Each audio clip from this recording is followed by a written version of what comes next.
Começa agora o Balaio Cultural, programa da Rede Cidade de Comunicação e Cidadania, integrante do projeto Canal Plural, a TV da Educação, Diversidade e Economia Criativa.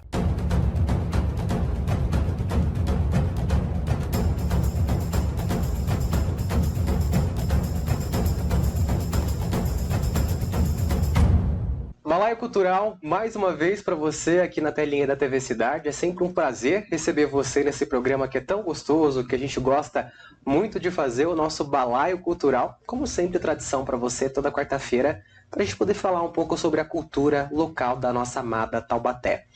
O programa de hoje nós vamos falar sobre um tema que é muito interessante. Nós vamos falar sobre o audiovisual. E para poder falar sobre a produção audiovisual, nós recebemos aqui no estúdio da TV Cidade João Mercê, ele que é produtor audiovisual, locutor, e tem mais alguns, eu esqueci a palavra agora, tem mais alguns nomes aí na carreira. Bom, João, obrigado por ter aceitado o nosso convite para estar aqui no Balaio Cultural. Prazer receber você. Seja muito bem-vindo aqui ao nosso espaço. Jonathan, eu que tenho que agradecer o seu convite, o convite da TV Cidade. Vocês têm feito um suporte para mim e para outros artistas há muito tempo. E estou muito feliz, me sinto muito honrado de estar aqui. Muito obrigado pelo convite. E bom, você me mencionou, sim, sou produtor, roteirista, ator, locutor. Eu falei que ele tem bastante segmentos, profissões aí. Quem sabe também dublador, estou estudando para isso, né? E estou muito feliz de estar aqui, de verdade, muito obrigado pelo convite. Imagina, para a gente é sempre um prazer receber você, viu? E não só você, como também os outros artistas da nossa cidade aqui nesse espaço que foi feito e voltado para isso. Ô João, eu queria conhecer, antes de começar o nosso bate-papo, conhecer um pouco a tua história. Quem é o João? De onde surgiu aí esse start para trabalhar com audiovisual? Conta um pouquinho pra gente. É impossível falar dessa trajetória do audiovisual sem citar duas coisas muito importantes para a minha vida. A primeira é a minha família. Por que especificamente a minha família? A minha família, ela, apesar de não ser composta por artistas, sempre teve muita admiração por arte, principalmente música, teatro e cinema. A minha avó paterna, ela era cantora, né? Gravou alguns discos e tal. No fim das contas, ela era professora em escola, mas ela sempre teve essa paixão. A minha avó materna, ela era pianista, então ela também tocava, tinha uma paixão por arte muito grande, né? E falando de parentes mais próximos, aí meus pais sempre foram muito apaixonados por cinema, principalmente a minha mãe. E a minha mãe, ela sempre carregou consigo, até hoje a gente tem, uma coleção de DVDs e VHS. E eu herdei essa coleção. Herdando essa coleção, eu realmente cresci assistindo filmes. Então, o primeiro filme que eu vi na minha vida foi Espírito Coção Indomável, da DreamWorks, né? Um filme que eu acho particularmente muito bom.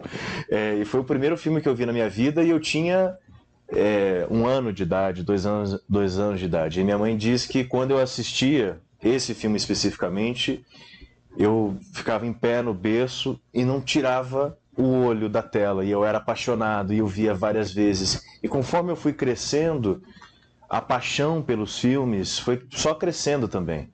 Então, minha mãe, ela comenta que eu era uma criança muito tranquila, muito quieta, porque, além de brincar, obviamente, né, eu passava a maior parte do tempo vendo filmes. Então, eu chegava, um dia que não tinha escola, por exemplo, eu chegava em casa,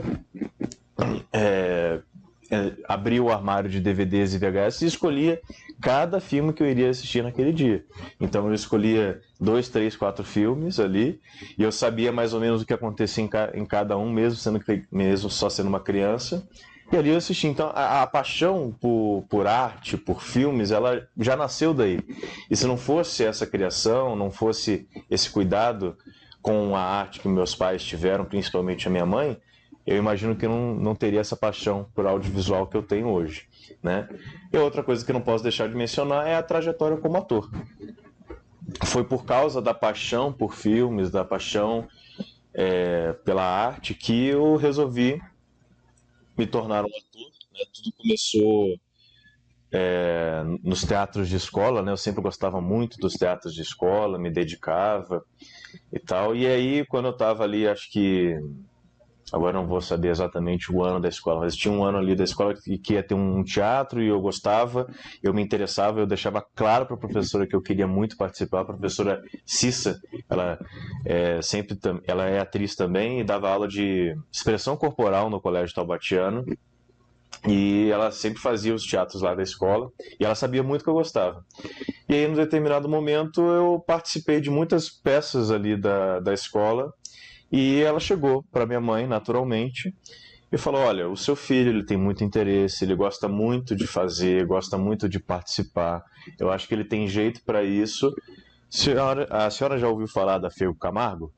Né, que é uma escola de arte, o seu filme vai sair formado e tal. E desde então a história, minha mãe me colocou na Fego Camargo, eu comecei no módulo infantil, e de lá eu não saí mais, eu só fui sair quando terminei o técnico. Então foram 12 anos de trajetória na Fego Camargo. E aí, conhecendo o teatro, naturalmente a paixão pelo audiovisual foi sendo alimentada. Mas é até engraçado isso, que se não fosse o movimento audiovisual aumentar aqui na cidade, principalmente na Fego, eu acho também que eu demoraria para entrar um pouco mais. Porque, por um momento, a minha vida artística só foi teatro.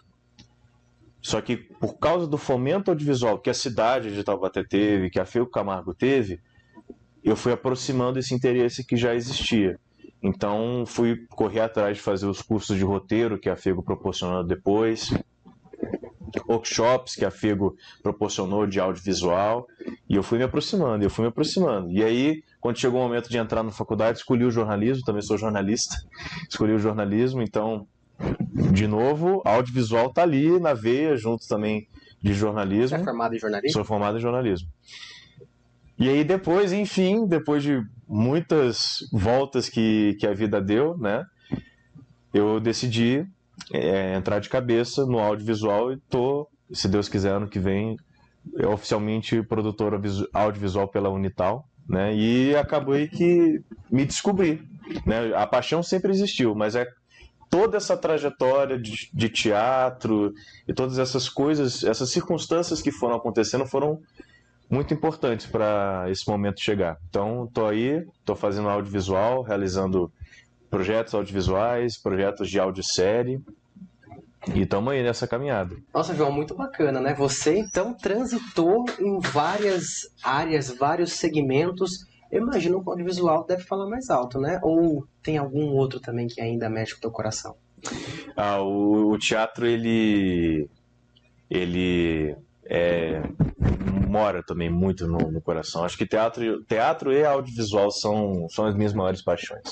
Porque, como eu falei, se não fosse o teatro, eu também não estaria fazendo audiovisual, né?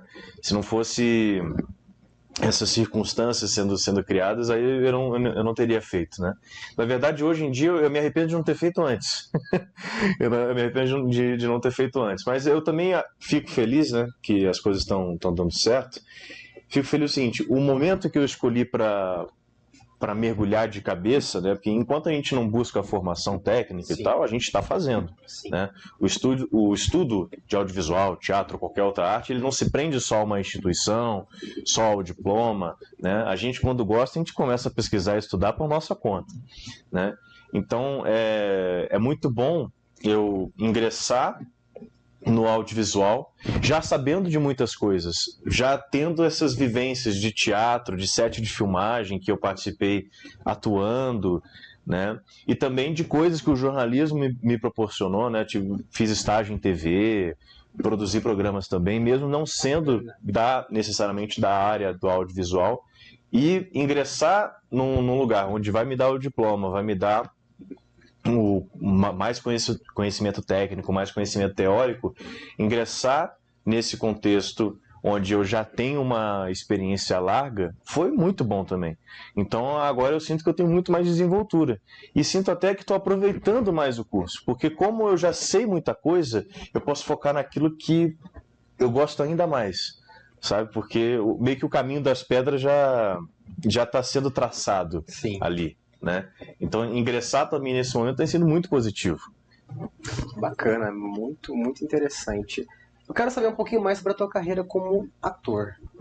Você tem noção de quantas peças chegou a fazer? Porque você ficou 12 anos na Fego Camargo. Eu imagino que você deva ter participado de inúmeras peças. Quantas peças já participou e quais delas você considera o maior desafio na tua carreira como ator? Olha, quantas peças eu já participei, nossa, isso aí é difícil de mencionar, né? Porque no mínimo a cada ano da FEGO você apresenta uma, no mínimo, né? Isso quando você não participa, nossa, a gente precisa de alguém para fazer fulaninho em tal peça e tal, e aí a gente vai, né? Já foi árvore também ou não? Já fui árvore, mas não foi pela FEGO, foi um teatro. Olha como o contexto de teatro surge do nada, né? Eu estava numa colônia de férias do SESI, e aí do nada o pessoal, vamos fazer uma peça sobre meio ambiente? E aí eu falei, eu quero participar. E eu pensei, putz, vou participar mais, porque eu mostrei que eu queria participar, me dedicava nisso. Aí no fim das contas eu fiz eu ia ser uma árvore poluída, que na história tinha as árvores que era de meio ambiente, né? Então tinha as árvores saudáveis e depois as pessoas iam lá, sujavam o parque e as árvores ficavam poluídas.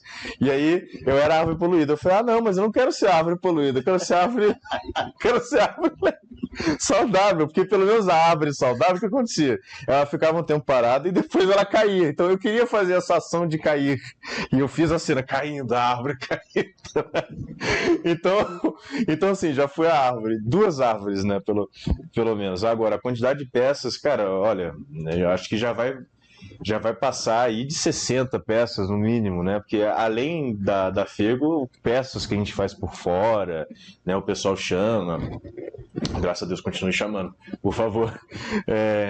E sem falar de várias sessões, né? Teve uma peça na Fego Camargo que foi O Que Se Viu Aqui. Ela é carinhosamente chamada de A Peça do Ovo. Cara, essa peça a gente apresentou... Por que do ovo? É que a gente trazia um texto de Clarice Lispector, e era o texto do ovo e da galinha. E a gente pegava essas alegorias, esses símbolos, para discutir coisas da sociedade, né? E aí, como a figura central da nossa peça era o ovo, aí o pessoal apelidou carinhosamente de A Peça do Ovo, né? Cara, essa peça especificamente, eu acho que deve ter apresentado mais de 15 vezes, sabe? Foram muitas apresentações, então aí tem muita apresentação, graças a Deus aí, cara. E apresentar peças sempre é gostoso. Sempre é gostoso. Além dessa, tem alguma outra que você considera um desafio maior que exigiu muito mais de você como ator? Ah, sim. Acho que eu consigo citar 2 que foram, acredito que divisores de águas na minha carreira, que foi uma que eu fiz na FEGO também. Essa peça foi A Canastra, texto do Jefferson Machado. E nesse... Um abraço. Abração. E nesse contexto, era pandemia, só que naquele momento era 2021, onde a gente tinha uma flexibilização, mas depois da flexibilização vinha de novo lockdown total de novo. Então foi muita sorte também dessa peça ter acontecido. E essa peça eu tinha um personagem que era o Azar, e ele era um tipo de personagem que até então nunca tinha feito, né? Era um personagem muito intenso, ele era... trazendo exemplos, né? Ele era quase como se fosse um Quasímodo de Corcunda de Notre Dame, só que uma versão maligna dele, né? Então ele era um personagem muito intenso, que exigia muito da interpretação, exigia muito do corporal também. Fizemos trabalhos intensos de ensaio mesmo, para achar o corpo, achar a voz do personagem. Tudo isso foi muito difícil. E somado ao contexto de pandemia, onde a gente tinha dia que a gente ensaiava no teatro, tinha dia que a gente ensaiava em casa, foi muito difícil, mas que eu carrego aquele trabalho com muito carinho, assim. E foi naquele momento que eu entendi que, cara, você fazer um personagem, você tá ali no palco ou nas câmeras, exige muito estudo, exige muita dedicação, não é qualquer coisa, né? A gente falou do Jefferson, né? Ele costuma falar muito que não é no dia da peça que vai bater uma luz e você vai incorporar a Fernanda Montenegro. Não, isso nunca vai acontecer. Não bate um santo no meio da cena e você arrasa. Não, isso não acontece. Você faz isso no ensaio. Você procura, você busca, você ensaia, você testa, você se esforça no ensaio. O momento de apresentação é tudo aquilo que você fez no ensaio. Então, eu acredito muito nisso.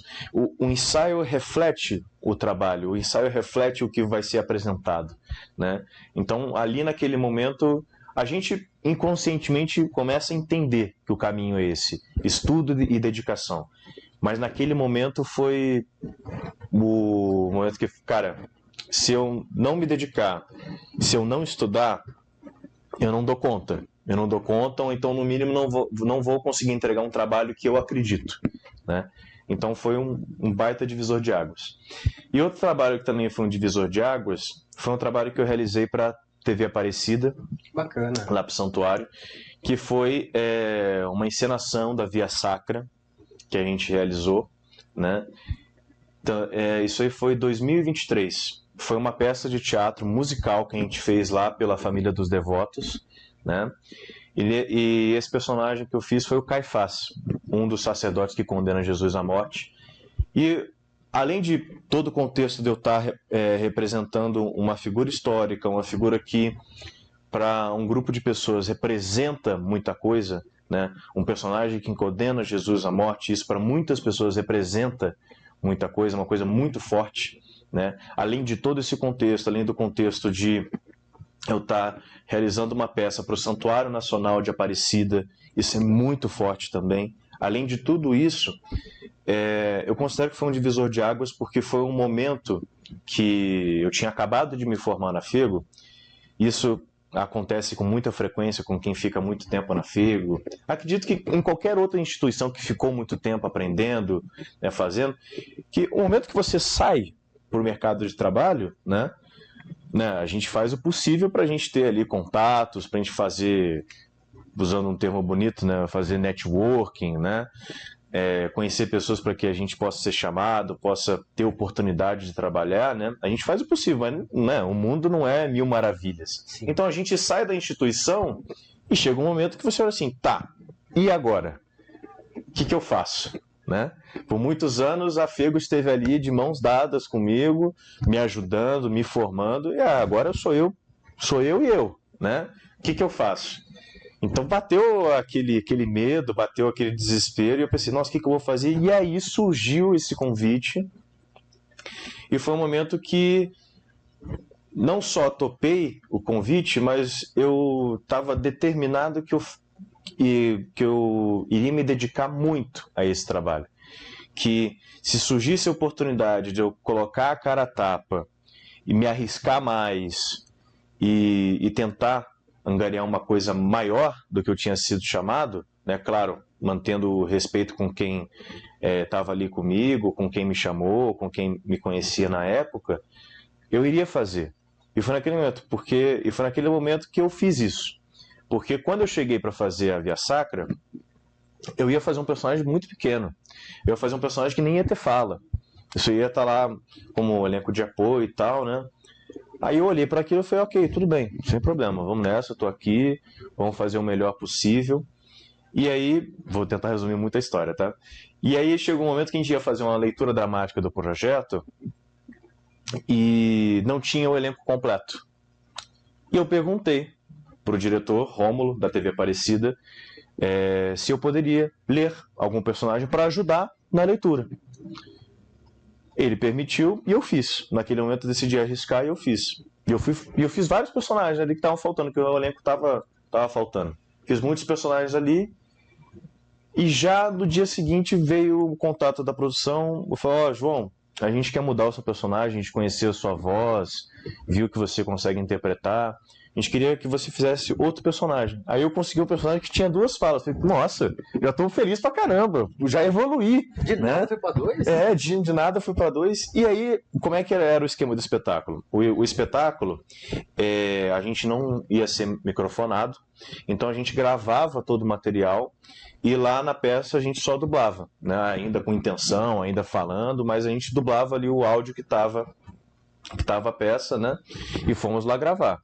Gravei as minhas 2 falinhas e aí tinha um momento que o diretor, o Rômulo, precisava de gente para fazer vozerio, para gritar crucifica-o, mate-o e tal. E eu fiz com intenção, fiz com verdade. E no mesmo dia, depois que eu gravei esse material, eu mostrei que eu tinha capacidade ali de interpretar, de fazer uma coisa com muita intensidade. No mesmo dia, o Rômulo falou assim, João, tem um personagem aqui que é o Caifás, a gente tá sem personagem, a gente tá sem ator para fazer ele, e eu gostei muito do que você fez aqui no estúdio e tal, você gostaria de tentar fazer ele? Eu falei, com toda certeza. E aí foi fluindo. E aí eu consegui um personagem muito maior, com mais falas, e que, graças a Deus, também se destacou ali na história. Muitas pessoas vieram até mim, elogiaram meu trabalho, né? Pessoas que assistiram elogiaram meu trabalho, e eu fiquei muito feliz. Não por ter dado tudo... Claro, fiquei feliz porque deu tudo certo, que as pessoas gostaram, mas eu fiquei feliz que foi um desafio que eu coloquei para mim mesmo, e eu fui lá e executei. Entendeu? Então, e desde então tenho uma parceria muito grande lá com o pessoal de Aparecida, faço muitos trabalhos para eles lá. Legal. Então foi sim um baita divisor de águas essa peça também. Muito bacana, olha só, não sabia que você tinha feito Caifás, hein? Muito bom. Ô, João, falando um pouquinho sobre o audiovisual agora, eu sei que você está fazendo faculdade, né? Você está em qual semestre de PA? Eu estou no 2º semestre agora. Tá no 2º semestre, tá quase acabando? PA são 2 anos, né? Então, desculpa, falei, eu tô no 1º semestre. Ah, você tá no 1º semestre. Tô no 1º semestre. Você acabou de começar a PA.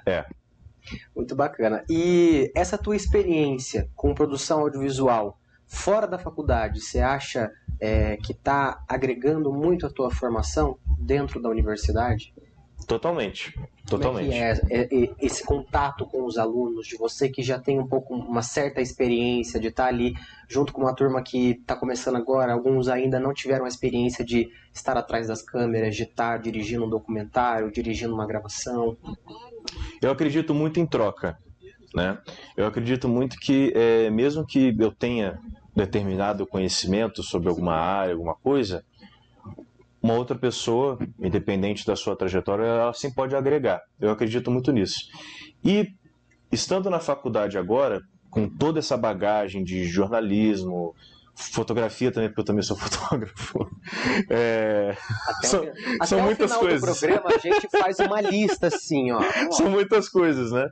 Então, assim, esse momento de troca aconteceu muito. Então, ao mesmo tempo que eu ia lá com os meus colegas, meus amigos, e mostrava coisas que eu sabia, eles também, com as suas trajetórias, as suas vivências, me traziam coisas que eu também não sabia.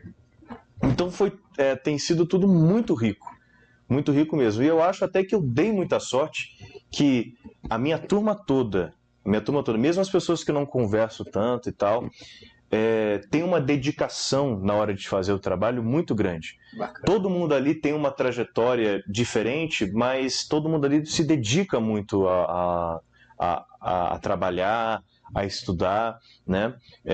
Os meus colegas, que muito em breve oficialmente a gente vai ter o logo, Instagram, tudo bonitinho, né? A galera da Fomo Filmes ou Fomo Produções, a gente está terminando de decidir o nome ainda, né? Foi uma galera que eu encontrei ali e tudo fluiu muito naturalmente. E a gente acabou de produzir o nosso curta-metragem, que é do trabalho de... Agora me esqueci a terminologia correta do semestre, né? Mas foi o trabalho da Fanfic, que foi Delírio. É o Papex. Isso, Papex. Obrigado. Todos nós sofremos com Papex. Cara, mas o meu Papex foi sensacional. Não, mas o Papex de vocês eu achei incrível. Eu tava andando na faculdade, do nada eu vi gente vestida de Magali, vestida de Mônica. Esse pessoal foi o pessoal da Turma da Mônica também, que fez um trabalho muito legal. Foi muito bacana, mas continua contando sobre o trabalho de vocês. Então, o nosso Papex, o Delírio, né, feito pela Fomo Filmes ou Fomo Produções, foi uma galera que, como eu mencionei antes, tudo fluiu naturalmente, né? Então, foi muito gostoso e muita troca. E eles estavam dispostos a me ouvir e eu estava disposto a ouvir eles. Então, a gente foi agregando o trabalho um do outro. Eu acredito que esse trabalho que a gente fez em Delírio, cada um ali saiu transformado, porque tudo fluiu tão bem, foi tão bacana, tão legal, né? Nesse trabalho eu tive a oportunidade de estar na trilha sonora e no roteiro, né? E é até engraçado, esse meu grupo são pessoas que já tiveram contato com teatro, por exemplo. A Juliana Monte e a Malu Ciola acabaram de se formar na Fego também. Bacana. E começaram a fazer audiovisual porque já tinha esse interesse, né? Carlos Chaplin já é um cara que ele já era do mundo audiovisual antes de fazer, porque ele faz clipes, é um cara voltado ali para a comunidade do rap, do hip hop, então ele já tinha uma câmera e ele já fazia, e o trabalho dele é fenomenal. A Carol Cunha também, ela fez teatro em Pinda, ela é de Pinda, e também já tinha envolvimento com audiovisual, manda muito também. Pedro Henrique, sensacional também. Então, e também o Christian também, que estava ali nos ajudando a todo momento. Então, assim, foi um momento em que todo mundo ali estava... A mesma engrenagem estava girando, sabe? Todo mundo... tipo um relógio. Todas as engrenagens encaixaram direitinho e foi fluindo e funcionou muito bem.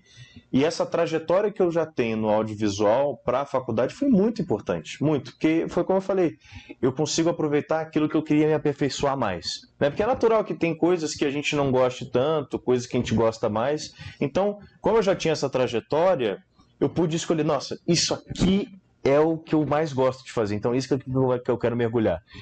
E isso aconteceu principalmente com o roteiro.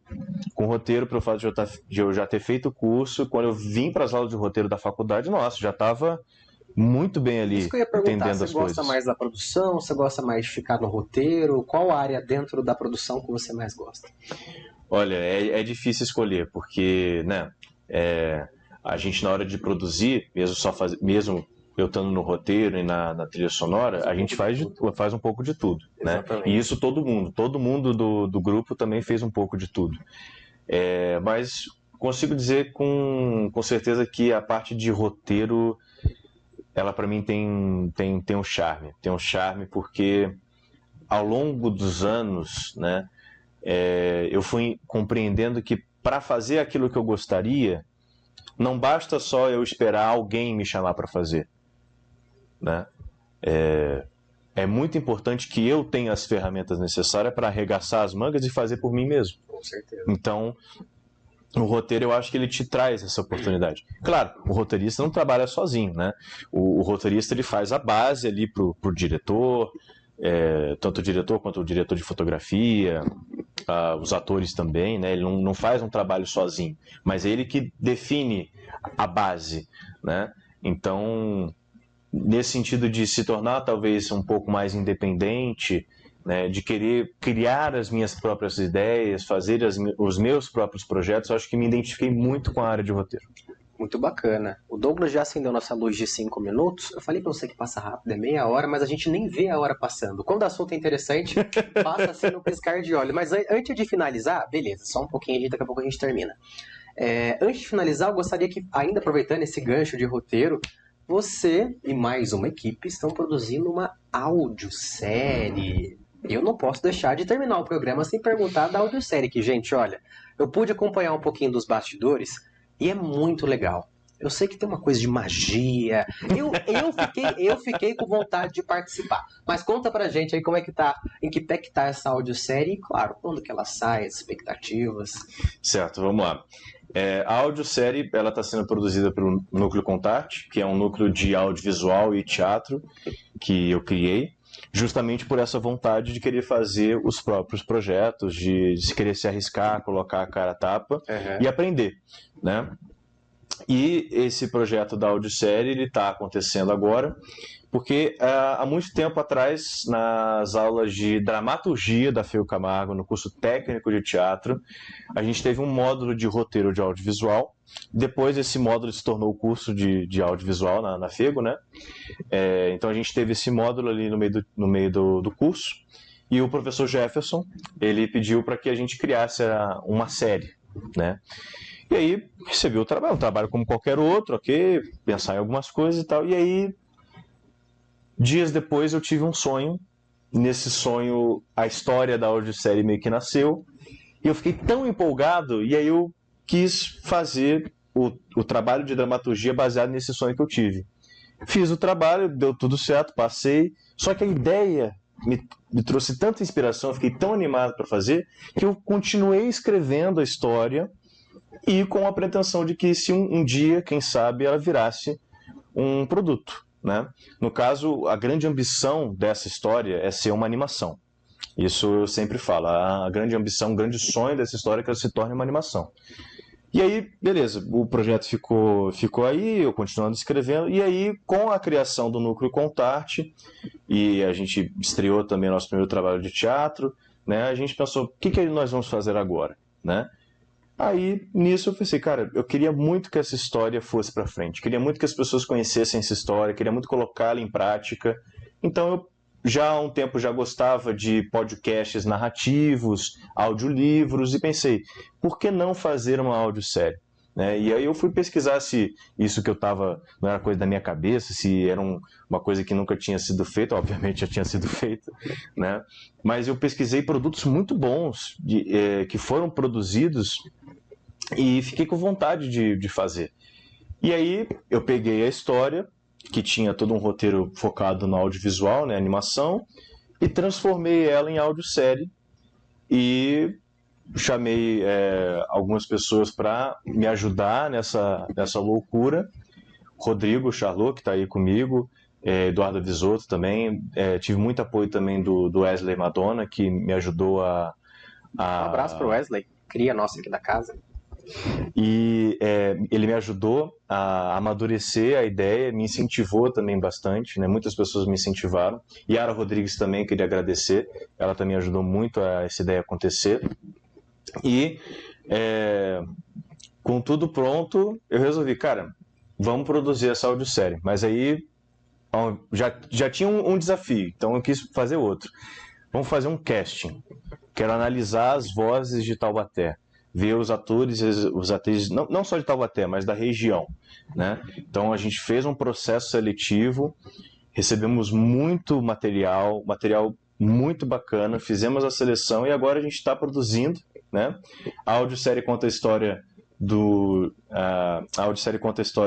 nosso querido Thomas. Ele é um meio-elfo, estudante, e você falou de magia e tal, né? O grande lance dessa história é um mundo de magia que coexiste com um mundo tecnológico. Não tão tecnológico quanto os dias de hoje, mas sim a tecnologia ali dos anos 2000, principalmente. É mais ou menos ali que a história se passa, né? Um mundo em que a internet existe, mas ainda tem muita coisa analógica. Então, a magia, o fantástico, ela existe junto com a tecnologia nesse sentido, né? E aí, disso a gente vai propondo coisas e, cara, tem dado muito certo, estou muito feliz com o que está sendo feito e, se Deus quiser, no final do ano esse projeto está pronto. Olha só, eu já tô louco para me imergir dentro desse universo e entender mais o que esse sonho te contou. Eu não quero que você dê mais spoiler, tá? A gente vai aguardar a previsão para a estreia da audiosérie. E isso não só eu, mas quem tá em casa quer saber. Olha, a previsão, se Deus quiser, acredito eu que em setembro vai estar disponível no Spotify, no YouTube, na Amazon Music. Se Deus quiser, em setembro. Olha só, estaremos aguardando, hein? Ansiosamente. João, nosso tempo está chegando ao fim. Eu quero te agradecer muito por ter aceitado o meu convite de vir aqui na TV, contar um pouco sobre a tua trajetória como jornalista, fotógrafo, produtor audiovisual. dentre outras profissões. Muito bacana, muito bom conhecer teu trabalho. Desejo sucesso para você, que você continue trilhando uma grande carreira dentro do audiovisual, e não só no audiovisual, como também nas outras áreas em que você atua. Muito obrigado, viu, pela participação. Eu que agradeço, muito obrigado à TV Cidade e a todo mundo que apoia o trabalho da TV Cidade e também apoia o trabalho dos artistas locais. Eu acredito que é muito importante que nós, artistas locais, artistas do interior principalmente, a gente se ajude. Com certeza, com certeza. E eu quero aproveitar a deixa também para poder lembrar você que todo último sábado do mês, no nosso Cineclube Coroner Pituba, que fica localizado aqui na TV Cidade Taubaté, nós temos exibição de filmes produzidos por produtores audiovisuais locais da nossa cidade. Venha prestigiar o cinema municipal, o cinema da nossa região, e claro, fica sempre o convite para você também conhecer o nosso espaço aqui na TV Cidade. Agradeço muito a sua companhia até aqui. Na semana que vem tem mais um Balaio Cultural para você, sempre às 6 horas da tarde, aqui na tela da TV Cidade. Obrigado pela companhia. Tchau, tchau.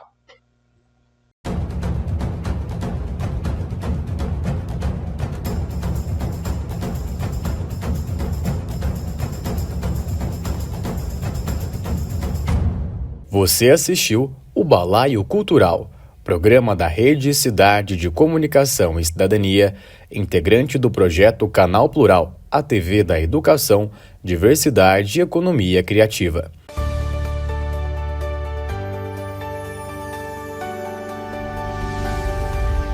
TV Cidade Taubaté.